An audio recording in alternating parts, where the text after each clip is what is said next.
Hello everyone. So in the last video we solved create hello world function, and in this video we are going to solve second question, that is counter. So let's dive in. Okay, so given an integer n, return a counter function. This counter function initially return n and then returns one more than the previous value every subsequent time it is called. So n plus 1, n plus 2, etc. So let's see the two examples.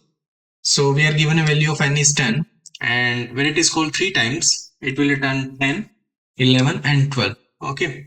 And in the second example, n is minus 2, and for every subsequent call, it will return plus 1. Okay. So initially it will return minus 2, then minus 1, 0, 1 and 2.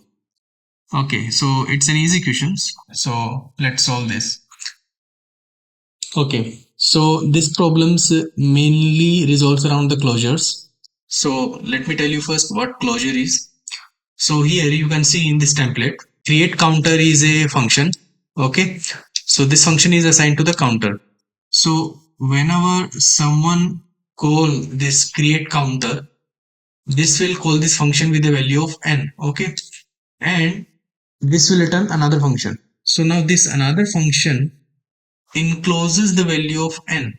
Okay. So what I'm telling you is, this n is enclosed in this function. So what we will do is, we will return n plus plus. So first let's see if this can pass all the test case or not, and then we will understand it better. So you see our test case has been passed.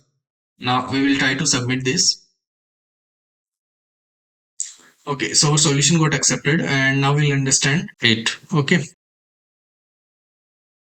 Okay, so let's understand this. So here you can see we have a create counter which will return a function. Okay, so this is a function, and this function is passed with a value of n.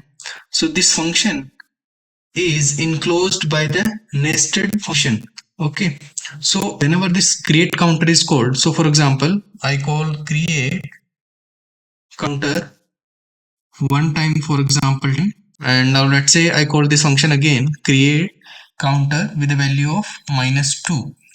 So when this function is called for 10, n is 10, and this value is enclosed by the nested function.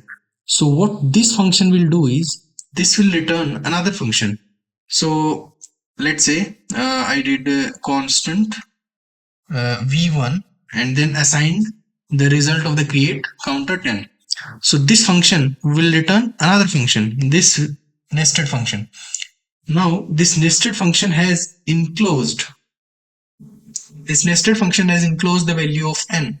So v1 will have a function. So it will have a function. What that will do is, that will return n plus plus. Okay. Similarly, for create counter minus 2, and let's say we assign this value to v2. So what v2 is a function that will return what? N plus plus. Now the value of n is minus 2, and the value of n here is 10. So what I'm trying to say is that the nested function has enclosed the value of n. So whenever we call v1, so for example we call v1 and we call again v1. So initially it will return n, that is 10, then it will do n plus plus. So now n is 11.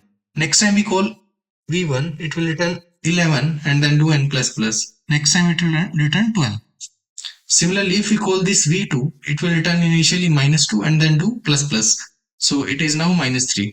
If we call v2 again, it will return minus 3 and then do plus 1, that is minus 1, and then it will do 0. Now if we call v2 again, it will first return 0 and then will do plus 1, that is 1. Okay, so now we can improve this. So since var is used in the older versions of JavaScript, we can use like constant instead of var, and then we can convert these functions to arrow functions. So if we are receiving n and we have to return another function, so what we'll do is, we'll return another function that returns n plus plus. Okay. Now we will submit this. So test case has been passed. I will submit this, and our solution is accepted.